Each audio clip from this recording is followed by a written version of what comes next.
Sir basic answer तो है कि सर सब एजेंट को जो डेलीगेट अथॉरिटी इसने करी है, प्रिंसिपल ने अपने खुद की अथॉरिटी इसको दी है, वो सब एजेंट को नहीं कर सकता है।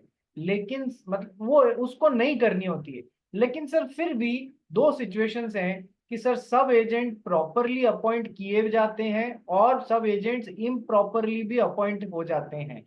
सर दोनों ही केसेस में सब एजेंट किस मतलब agent will be responsible whether they are properly appointed or improperly appointed। ये अपन ने कल पढ़ा था that in both the cases कि सर चाहे वो properly appointed है चाहे वो improperly appointed है, under both the cases the sub agent is not responsible to the principal, he will be answerable only to the agent, and the sub agent is responsible for his acts to agent but is not responsible to the principal। कारण है दोनों के बीच का connecting link कौन है, तो sir दोनों मतलब इसी को पंच करेंगे। ठीक है, आइए अब आगे अपन बढ़ते हैं। आज एक नया टॉपिक क्या सर कि sir substituted agent. Substituted agent, आइए शुरू करते हैं। क्या हो गया मुंगरा, किसको देख के मुस्कुरा रहा है? अरे कुछ नहीं सर, भाई आया था मेरे पास। ओहो, सब्स्टिट्यूटेड एजेंट। सब्स्टिट्यूटेड एजेंट को एजेंट भी बोलते हैं। सबसे पहले पढ़ते हैं who is a substituted agent. देखो, तो कभी तुम लोग स्कूल गए हुए हो या अपने जूनियर कॉलेज गए हुए हो, वहां पर मान लो मैथ्स के सर की क्लास है। ठीक है, मैथ्स के सर हैं, उनकी क्लास है। बाय द वे मैथ्स के सर ने उस दिन छुट्टी रख ली, तो उनकी जगह पे क्लास में कोई सब्स्टिट्यूट टीचर आते हैं या नहीं आते हैं? यस सर, सब्स्टिट्यूट टीचर आते हैं। तो उनको रिप्लेस कर दिया ना? Yes sir. तो सर करीब करीब कंसेप्ट सब्स्टिट्यूटेड एजेंट का भी यही है कि सर प्रिंसिपल ने एक एजेंट को अपॉइंट किया कि जाओ इस काम के लिए, XYZ काम के लिए मेरे लिए एक प्रॉपर आदमी ढूंढ के लाओ। ठीक है, तो सर जो कि तुम्हारी जगह पे काम करे। तो सर ये क्या करता है, उस mister P, mister Q, mister R, तीन जनों को ढूंढा जिसमें से मिस्टर क्यू सबसे अच्छे लगे कि इस काम के लिए, सर खुद हट जाते हैं और इनकी जगह मिस्टर क्यू ले लेते हैं। ठीक है, ये तो हो गई सब्स्टिट्यूशन वाली बात। सर अब इसमें भी समझने वाली बात क्या है कि सब्स्टिट्यूटेड एजेंट को यदि एजेंट ने बहुत ढंग से सोच समझ के चुन के और ढूंढ के लाया है प्रिंसिपल के लिए, तब तो अब ये गलती बार हो गया, अब इसकी कोई रिस्पॉन्सिबिलिटी नहीं है। ठीक है, यहां से निकलने के बाद में इसकी कोई रिस्पॉन्सिबिलिटी नहीं है। लेकिन प्रिंसिपल ने एजेंट अपॉइंट किया जिसको बोला सब्स्टिट्यूटेड एजेंट मेरे लिए ढूंढ के ला, और इसने ये आनंद फानंद में ध्यान नहीं दिया, किसी भी XYZ Tom Dick and Harry को उठा के ले आया है यहाँ पर, जो कि काम करने में बिल्कुल ही घटिया था उस। तो सर उस सब गलतियों के लिए कौन रिस्पॉन्सिबल होगा? सर सब्स्टिट्यूटेड एजेंट ने जो भी बिगाड़ा किया है उसके लिए कौन रिस्पॉन्सिबल हो जाएगा? Sir agent. क्यों रिस्पॉन्सिबल हो जाएगा? क्योंकि उसने अपनी ड्यूटी सब्स्टिट्यूशन की प्रॉपरली नहीं निभाई। ठीक है, क्या ये कंसेप्ट समझ में आया? Yes sir.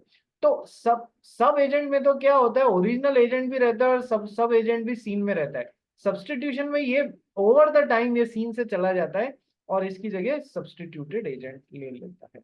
और भी डिटेल्स हैं, आइए पढ़ते हैं एक बार पूरी। Who is a substituted agent? Mundra ji. A substituted agent is a person appointed by the agent according to the express or implied authority of the principal to act on behalf of the principal in the business of agency, Section 194. Such a person is an agent of the principal and is responsible to him. देख लो, Example. अरे अरे मेरे को भी बोलने दे।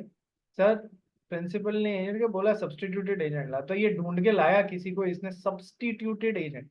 Now substituted agent is directly connected to principal और not? Yes sir. तो sir just like he act as an agent, no, तो सब्स्टिट्यूटेड एजेंट वो डायरेक्ट प्रिंसिपल से कनेक्शन है। तो such a person is an agent of the principal and is directly responsible to him. ठीक है, तो substituted agent is a person appointed by the agent according to the either express authority और implied authority of the principal to act on behalf of the principal in the business of agency. Directly उसी level पे लेके आता है जहां पर खुद agent बैठा था, वहीं पर सब्स्टिट्यूटेड एजेंट को लेके आता है। एग्जाम्पल पढ़ भाई। A directs B, his solicitor, to sell his estate by auction and to employ an auctioneer for the purpose. B names C, an auctioneer, to conduct the sale. C is not a sub-agent but is A's agent for the conduct of the sale. क्या example है कि sir ये principal है, इन्होंने एक solicitor को क्या मतलब वकील, सर लॉयर, लॉयर को अपॉइंट किया, बोला मेरे को ये जमीन का टुकड़ा बेचना है, बहुत महंगा है, बहुत कीमती, बहुत वैल्यूबल है, एक ऐसा आदमी कोई ऑक्शनियर को तू पकड़ के ला जो कि इस जमीन के टुकड़े की सही से अच्छे से नीलामी करके इसकी सही फेयर वैल्यू निकलवा सके लोगों से, जो डायरेक्टली मेरे को रिपोर्ट करे। तो सर सॉलिसिटर ने इसको ढूंढा, वकील ने इस ऑक्शनियर ए को ढूंढा जो कि now will directly report to the principal. तो ये कौन हो गया? Substituted agent who. और जिस तरीके से प्रिंसिपल और एजेंट के बीच में प्रिविटी ऑफ कॉन्ट्रैक्ट होता है या नहीं होता है?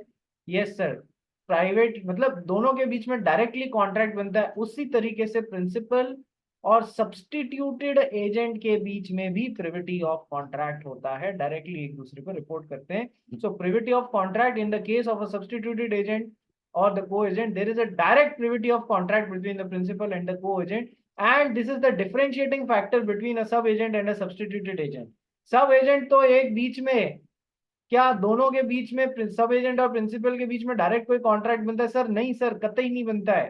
ठीक है, तो कोई प्रिविटी ऑफ कॉन्ट्रैक्ट नहीं है, बीच में ये भाई साहब बैठे हुए हैं। जबकि उधर सब्स्टिट्यूटेड एजेंट में और प्रिंसिपल के बीच में डायरेक्ट कॉन्ट्रैक्ट है, प्रिविटी ऑफ कॉन्ट्रैक्ट है। ठीक है, देर इज नो, देखो नेक्स्ट लाइन भी वही आ गई, there is no privity of contract between principal and sub agent, जो अपन ने कल पढ़ा था, except in case of fraud and wilful wrongdoing. ठीक है, चाहे वो फ्रॉड करे चाहे विलफुल रॉन्ग डूइंग करे, उनके बीच में प्रिविटी ऑफ कॉन्ट्रैक्ट नहीं होता है, चाहे वो प्रॉपरली अपॉइंटेड हो चाहे वो इम्प्रॉपरली अपॉइंटेड हो, उनके बीच में प्रिविटी ऑफ कॉन्ट्रैक्ट नहीं होता है। Agents duty while naming substituted agent, जो मैंने अभी आपको बताया था ना, एजेंट को सब्स्टिट्यूटेड एजेंट अपॉइंट करना तो बहुत सोच समझ के करना चाहिए, नहीं तो उसने कल को गलत काम कर दिया और इम्प्रॉपरली अपॉइंटेड हुआ, गलत तरीके से गलत आदमी को ढूंढ के काम पे लगा दिया, तो फिर एजेंट भी रेस्पॉन्सिबल हो गया। So what is the agents duty while naming the substituted agent? पढ़ भाई। An agent, in appointing a co-agent, must exercise the same amount of discretion as a man of ordinary prudence would exercise in his own case. If he does this, then he is not responsible to the principal for acts of negligence of the co-agent. Section 195. देखो, an agent in appointing a co-agent must exercise the same amount of discretion, उतना ही ध्यान रखना है जितना एक man of ordinary prudence, normal समझ वाला आदमी ध्यान रखेगा अपने खुद के केस में। इफ ही डज दिस, मतलब जितना एक नॉर्मल समझ वाला आदमी अपने गिवन सेट ऑफ सर्कमस्टांसेस में अपने खुद के केस में जिस ध्यान रखते हुए एक सब्स्टिट्यूटेड एजेंट को अपॉइंट करता, उसी तरीके से उसको करना है, सेम लेवल ऑफ ध्यान रख के उसको, same level of discretion use करते हुए। ठीक है, यदि उसने ऐसा कर लिया ध्यान रखते हुए, जितना बिल्कुल तमीज से होना चाहिए था वो कर लिया, इफ ही डज दिस, तो अब दो बातें हो सकती है। क्या सर? प्रिंसिपल ने एजेंट अपॉइंट किया, बोला सब्स्टिट्यूटेड एजेंट, या जिसको को एजेंट भी क्यों बोलते हैं समझो, एजेंट अपने साथ एक और एजेंट ढूंढ के ला रहा है, तो ये दोनों को एजेंट्स हो सकते हैं या नहीं हो सकते हैं?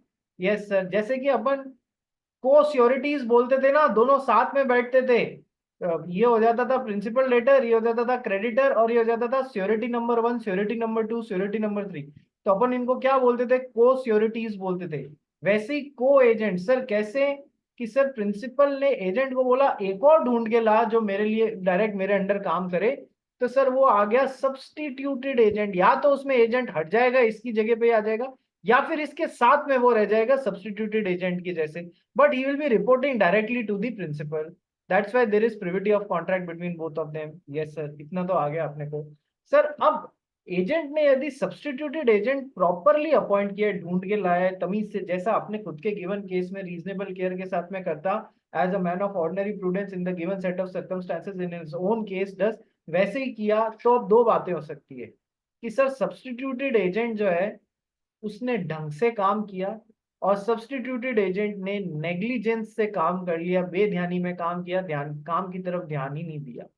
ठीक है, यदि सब एजेंट ने ऑर्डिनरी प्रूडेंस में जिस तरीके से नॉर्मल आदमी अपने केस में गिवन सेट ऑफ सर्कमस्टांसेस में अपने डिस्क्रिप्शन से खुद के लिए करता, वैसे प्रॉपरली ध्यान रखते हुए किया, उसके बावजूद सब्स्टिट्यूटेड एजेंट ने नेग्लिजेंटली काम किया, तो सब एजेंट, तो फिर इस एजेंट की कोई गलती नहीं है, तो फिर एजेंट गलती बाहर है, क्योंकि उसने अपना काम ढंग से किया।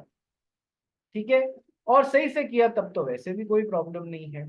इफ ही डज दिस, यदि उसने properly ordinary prudence with great care किया है, if he does this then he is not responsible to the principal for the acts of negligence of the को, क्योंकि उसने प्रॉपरली काम किया था, उसके बाद बावजूद सब्स्टिट्यूटेड एजेंट ने नेग्लिजेंटली काम किया, और यही उसने कहा अच्छा किसी को भी लेके आ जाता हूँ यार, क्या ही फर्क पड़ता है, ऐसा करके सब्स्टिट्यूटेड एजेंट या को एजेंट को ले आया। इसको वो काम करना इंजीनियरिंग का आता ही नहीं था जिसके लिए इसको इसको ढूंढा जा रहा था। तो गलती किसकी थी? इसकी थी। इसने प्रॉपरली देख के नहीं, और ऐसे ही किसी को भी X Y Z Tom Dick Harry को अपॉइंट कर लिया। तो सर अब इसके कामों के लिए गलती हुई साहब, उसके लिए किसकी गर्दन पकड़ी जा सकती है? एजेंट की, क्योंकि इसने प्रॉपरली अपॉइंट नहीं किया था। क्या इतनी थ्योरी क्लियर हो गई या नहीं हुई? बोलिए।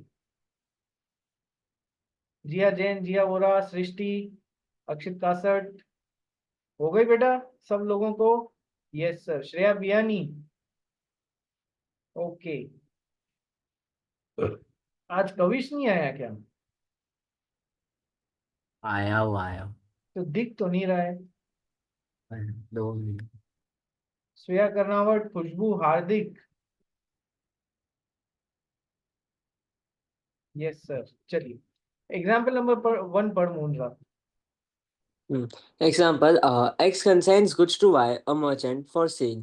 Y, in due course, employs an auctioneer in goods to sell goods of and also allows him to receive the proceeds of sale. The auctioneer becomes insolvent afterwards without handing over the proceeds.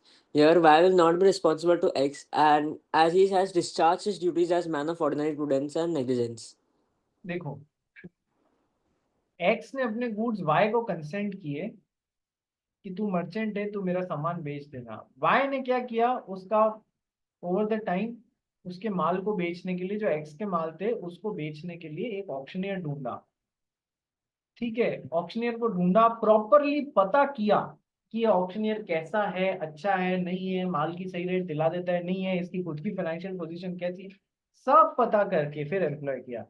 और ये भी allow किया गया कि देख, मेरे को x ने अपॉइंट किया माल बेचने के लिए, मैं एज एन ऑक्शनियर तेरे को अपॉइंट करता हूँ। सब कुछ प्रॉपरली जैसे अपने केस में करता वैसे ही किया, पूरा ध्यान रख के करने की कोशिश की, और ये भी बोला कि जो माल बेच के पैसा है वो भी तू रख सकता है, ओवर द टाइम जब अपन मिले तो हमको हैंड ओवर कर दे। Okay sir, no problem. Sir अब इसको माल हैंड ओवर कर दे, इसने माल बेच भी दिया, लेकिन सर ये आगे जाके इंसॉल्वेंट हो गया। सर इंसॉल्वेंट हो तो गया, पर इसने प्रॉपरली ध्यान रख के अपॉइंट किया था ना? Yes sir. सेल प्रोसीड्स देने से पहले इंसॉल्वेंट हो गया। सर प्रॉपरली ध्यान रख के अपॉइंट किया था ना? Yes sir. तो जब ध्यान रख के अपॉइंट किया था, तो फिर सर अब क्या वाई की गर्दन पकड़ सकते हैं एजेंट की? अपन नहीं सर, नहीं पकड़ सकते हैं।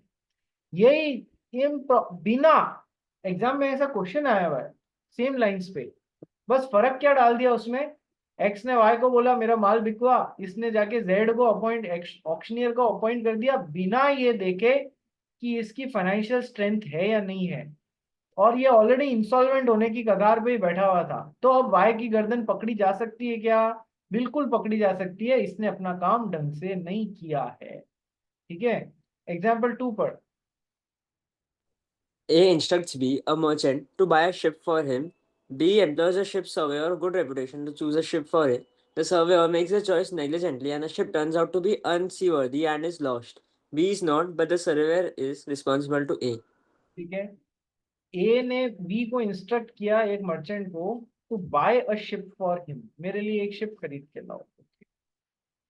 बी ने क्या कहा कि एक एक्सपर्ट को एम्प्लॉय करता हूँ, ship surveyor of good reputation, to choose a ship for a, कि भैया तुम सारी चीजों में समझते हो, जाके हमारे लिए एक अच्छा शिप खरीद के लाओ। Surveyor makes the choice negligently, उसने कहा ठीक है, नॉर्मल सा दिखता हुआ शिप पकड़ा दिया, ज्यादा उसने ताकत नहीं लगाई, अपने दिमाग बुद्धि नहीं लगाई, and the ship turns out to be unseaworthy. Sir वो सी में डालने लायक था ही नहीं ज्यादा दिन के लिए। एंड इज लॉस्ट, और वो टूट टाट के बिखर जाता है। सर बी ने अपना काम ढंग से किया था, उसने तो एक रेपुटेशन वाले आदमी को ढूंढ के काम पकड़ा था, पर उस रेपुटेशन वाले आदमी ने अपना काम ढंग से नहीं किया, तो इसमें बी की कोई गलती नहीं है। Surveyor himself will be responsible to. ठीक है, ये मोटा मोटा कंसेप्ट था जो अपन ने समझ लिया। मोटा मोटा कंसेप्ट अपन ने समझ लिया। अब अपने को करना है डिफरेंसेस बिटवीन दी सब agent and the substituted agent, अपने को ये करना है। ठीक है, just give me a second please.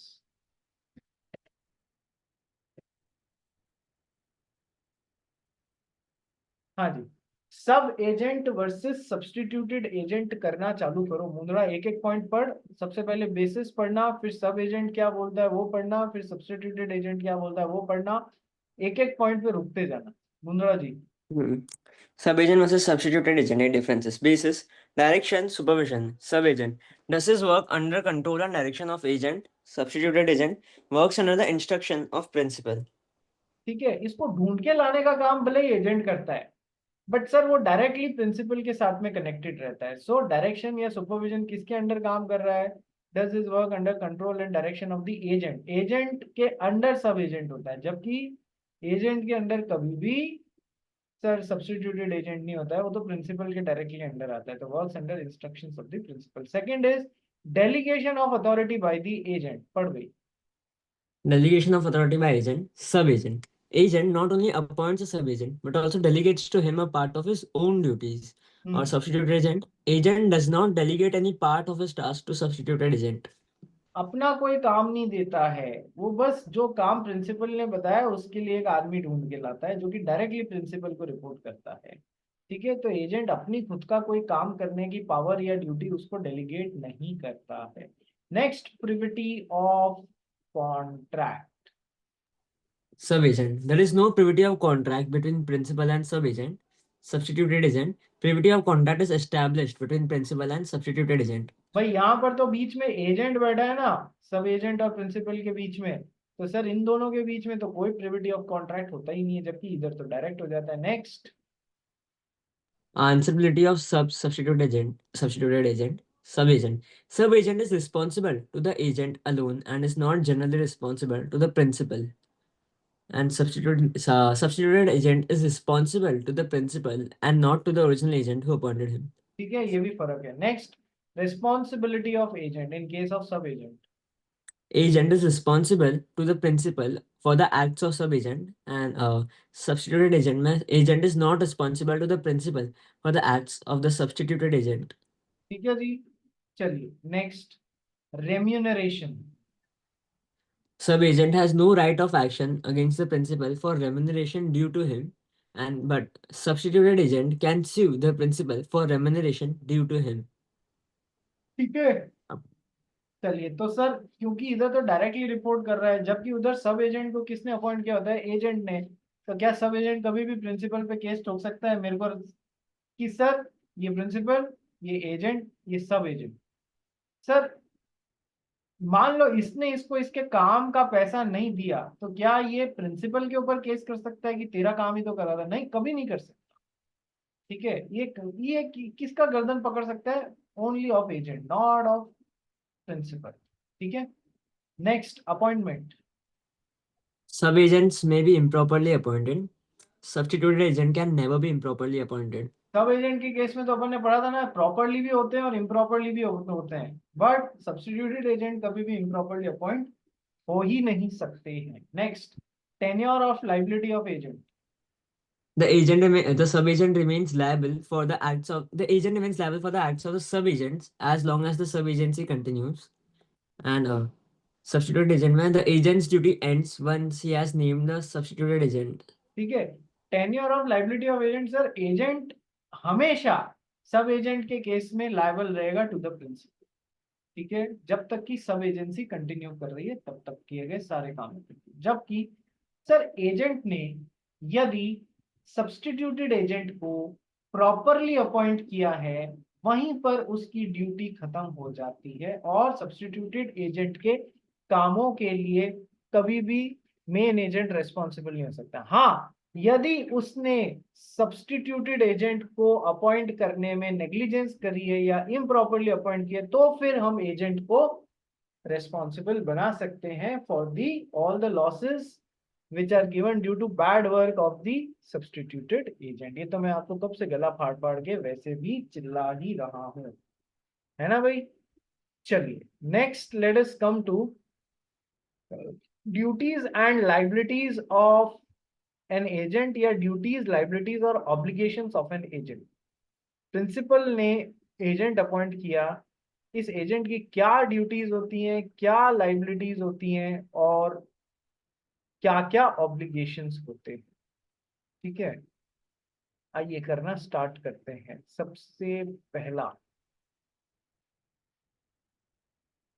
एक एक Duty पढ़ता to जाओ। follow, duty to follow instructions or customs, duty अरे of अरे reasonable, duty to follow instructions और customs of whom, of the principal. या तो प्रिंसिपल की इंस्ट्रक्शंस फॉलो कर ले, कहीं पर इंस्ट्रक्शंस नहीं है तो उसकी ड्यूटी बनती है कि ले लेवे इंस्ट्रक्शन, सर ये प्रॉब्लम आ गई है, ये सिचुएशन आ गई है, अपन इससे कैसे पार पड़ सकते हैं। और कस्टम्स, कई बार क्या होता है कुछ धंधों में जिस तरीके से कस्टमरी प्रैक्टिस चलती है ना, वैसे भी एक एजेंट काम कर सकता है। सर कैसे, मान लो सर साउथ में केरला में जहां पर भी कपड़ों का व्यापार होता है, वहां पर एक कस्टमरी प्रैक्टिस होती है कि एजेंट जो है जब प्रिंसिपल के ब्याह पे कपड़ा बेच रहा है तो 10 दिन का एक उधार पीरियड दे सकता है बायर को। तो ये कस्टमरी प्रैक्टिस है, तो सर ये वो एजेंट फॉलो कर सकता है। ठीक है, या तो प्रिंसिपल के इंस्ट्रक्शंस वो तो करने ही है, और या फिर कस्टमरी प्रैक्टिस जो भी है वो फॉलो कर। Number 1। Number 2, duty of reasonable care and skill.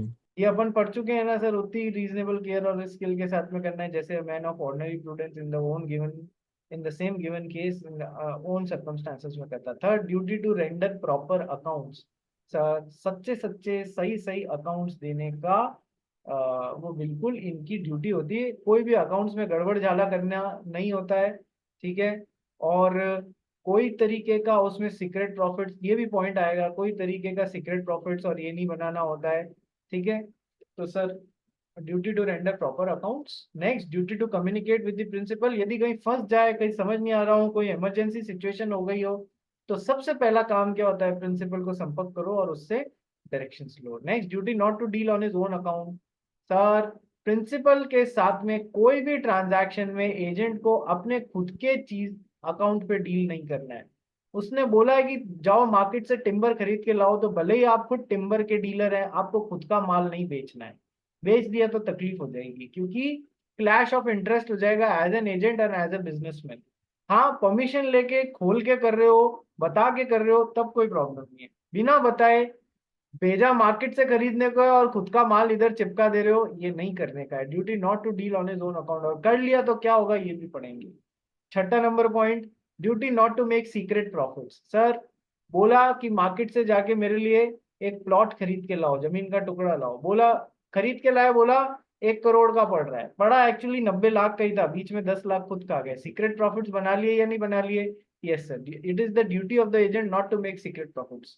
Next, duty not to delegate. Principal ने आपको जो काम दिए हैं, आपकी पर्सनल स्किल्स देखते हुए दिए हैं, तो उसको डेलीगेट नहीं करना है। नॉर्मल सर्कमस्टांसेस में जिन कामों को डेलीगेट किया जाता है या जो कस्टमरी प्रैक्टिस है या जिनसे कोई फर्क नहीं पड़ता, वो फिर भी डेलीगेट किए जा सकते हैं, उनके लिए सब एजेंट अपॉइंट किए जा सकते हैं। लेकिन यदि केवल आप पे भरोसा करके कोई पर्सनल नेचर का काम दिया है, पर्सनल स्किल्स वाला काम दिया है, तो उसको आपको डेलीगेट नहीं करना होता है। अपन ने कल ही पढ़ा था ना, डेलीगेटेड आदमी को अपनी फर्दर डेलीगेट करने की अथॉरिटी नहीं होती है। यस और no? Yes sir. Next, duty to pay sums received for the principal. जो भी प्रिंसिपल से के लिए जो भी प्रिंसिपल के लिए किसी थर्ड पार्टी से पैसा एजेंट को मिला है, वो सारा का सारा उसको प्रिंसिपल को देना मांगता है। लेकिन इसमें बीच में एक इफ एंड बट है कि सर क्या वो उसमें से पहले खुद का कमीशन रख सकता है क्या? बिल्कुल रख सकता है। एजेंट पहले देगा, फिर है ना मक्तों की तरह मांगेगा, मतलब भिखारी की तरह मांगेगा, मेरा पैसा दे दो। इससे अच्छा है जो मिला है थर्ड पार्टी से उसमें से अपना रखो और फिर बाकी का प्रिंसिपल को लौटा दो। इतना वो कर सकता है। Duty not to use any confidential information receive during agency against the principal.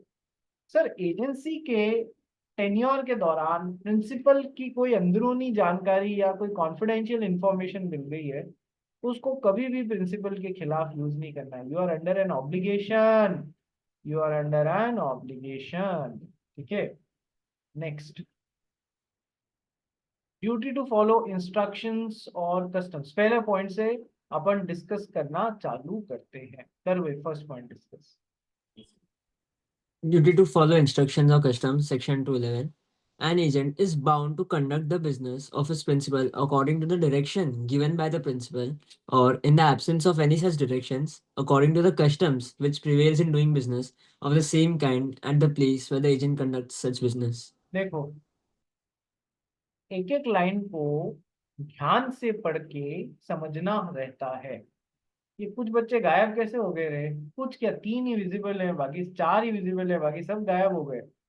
बदमाश हो यार तुम लोग, एक नंबर के बदमाश हो। 2 मिनट 5 मिनट चालू रखो, फिर सर पढ़ाने में एकदम वो हो जाए, उसके बाद में खुद गायब हो जाओ, मिस्टर इंडिया हो जाओ। अनिल कपूर की एक फिल्म आई थी मिस्टर इंडिया, कितने लोगों ने देखी है? हाथ खड़े करो। अनिल कपूर एक एक्टर है, उनकी एक फिल्म आई थी मिस्टर इंडिया। होता भी है और दिखता भी नहीं है। ठीक है, तो तुम लोग सब मिस्टर इंडिया के अवतार मारने लग गए हो खुद को। कृपया अपने अपने वीडियोस ऑन करो। चलो नेक्स्ट। हाँ सर, कि सर देखो, एक एक शब्द जो यहाँ पर लिखा हुआ है ना, बहुत ध्यान से समझने की कोशिश करना, उसका हर एक का रोल है।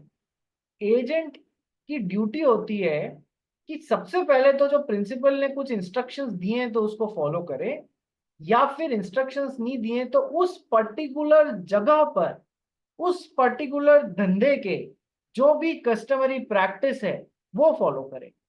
फॉर एग्जाम्पल, जैसे केरला में मैंने आपको बताया था ना कि सर क्लॉथ के बिजनेस में यदि प्रिंसिपल ने इंस्ट्रक्शंस दे दिए हैं, समझना, यदि प्रिंसिपल ने केरला में इंस्ट्रक्शंस दे दिए हैं, कोई उधार माल ना बेचना, चाहे 1 दिन का चाहे 10 दिन का, कोई क्रेडिट पे माल ना बेचना, तो एजेंट की क्या रिस्पॉन्सिबिलिटी है? बिल्कुल नहीं बेचना। ठीक है सर। लेकिन सर जहां पर ये बैठे हैं, प्रिंसिपल ने कोई डायरेक्शन नहीं दिया, उस जगह पर केरला में क्लॉथ बिजनेस में क्लियरली एक इंस्ट्रक्ट, क्लियरली कस्टमरी प्रैक्टिस है उस धंधे की कि सर 10 दिन का उधार में माल दिया जाता है, तो फिर एजेंट दे सकता है। क्या ये बात समझ में आई? Yes sir. यही यदि कहीं गुजरात में प्रिंसिपल एजेंट रिलेशनशिप बन रहा है और गुजरात में ये है 2 महीने की दे सकते हैं, तो ये 2 महीने की दे सकता है यदि प्रिंसिपल ने कुछ भी नहीं बोला है तो। सर यदि राजस्थान में बैठे हैं, बोले कुछ भी नहीं देना है, वहां कस्टमरी प्रैक्टिस है कि कैश धंधा, कैश सेल ही करनी है, तो सर फिर नहीं दे सकता। दे दिया तो गड़बड़ कर दी। ठीक है, उधार पे माल नहीं दे सकता। ठीक है, so an agent is bound to conduct the business of his principal according to, सबसे पहला क्या, direction given by the principal, और यदि कोई डायरेक्शन नहीं दिया गया, in the absence of any such directions, according to the customs, जो उस धंधे की कस्टमरी प्रैक्टिस है। अब ध्यान से पढ़ो, according to the customs which prevail in doing business of the same kind. ऐसा नहीं है कि कपड़े के धंधे में, स्टील के धंधे में 10 दिन का उधार दिया जाता है और आप कपड़े में भी, कि यार हमारे यहाँ पर तो, हमारे जो ये सिटी की तो कस्टमरी प्रैक्टिस है 10 दिन। अरे वो स्टील के धंधे की है तुम्हारे यहाँ पर, तुम्हारी सिटी में, कपड़े की नहीं है। तो customs which prevail in doing business of the same kind at the place, Kerala, Rajasthan, Gujarat, at the place, वहां पर सेम धंधे में क्या कस्टमरी प्रैक्टिस चलती है, उस हिसाब से फिर एजेंट को अपना बिजनेस कंडक्ट करना होता है। एक एक लाइन और एक एक पॉइंट क्लियर हुआ? एक छोटे से पॉइंट पे भी एग्जाम में क्वेश्चन बना सकते हैं, क्योंकि अब भरोसा नहीं है, कहीं से कुछ भी कैसे भी उठा के डाल दे में। इसलिए हमको एक एक लाइन क्लियर होनी चाहिए। और एग्जाम में वो एक होता है ना, जैसे क्वेश्चन देखा, एक पॉपअप दिमाग में आया, पॉपअप दिमाग में आया जिसमें ये पॉइंट्स ध्यान करने के हैं, वो आना चाहिए। ठीक है, सेकंड एग्जांपल पढ़ गई, sorry second When point. the when the agent acts otherwise and any loss is sustained by the principal, agent must indemnify the principal, and if any profit accrues, he must account for it. अब यदि agent ने या तो principal के instructions के according काम नहीं किया, या फिर कस्टमरी प्रैक्टिस के अकॉर्डिंग, यदि प्रिंसिपल ने कोई इंस्ट्रक्शंस नहीं दिए थे तो फिर कस्टमरी प्रैक्टिस की तरफ देखना था, पर उसने तो कस्टमरी प्रैक्टिस के हिसाब से भी ध्यान नहीं दिया, अदरवाइज जाके काम कर दिया। इसके कारण, एजेंट की इस हरकतों के कारण, यदि प्रिंसिपल, तो एजेंट अदरवाइज जाके काम कर रहा है तो वो प्रिंसिपल को इंडेमनिफाई करेगा, मेक गुड द लॉस करेगा।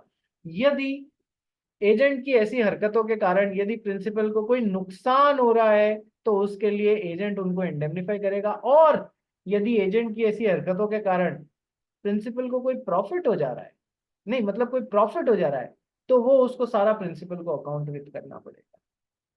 बोलो, मतलब अच्छाई का तो जमाना ही नहीं रहा। अदरवाइज जाके काम किया एजेंट ने, नुकसान हो गया तो वो एजेंट भरपाई करेगा, क्योंकि उसने या तो प्रिंसिपल के डायरेक्शंस फॉलो नहीं किए, या फिर या फिर कस्टमरी प्रैक्टिस फॉलो नहीं की, इस कारण प्रिंसिपल को नुकसान हो गया तो वो नुकसान तो एजेंट को भरना पड़ेगा, इंडेमनिफाई करना पड़ेगा प्रिंसिपल को। और यदि उसके कारण कोई प्रॉफिट हो जा रहा है तो वो प्रॉफिट अकाउंट विद करना पड़ेगा, सारा का सारा प्रिंसिपल को देना पड़ेगा। भलाई का तो जमाना ही नहीं रहा। ठीक है,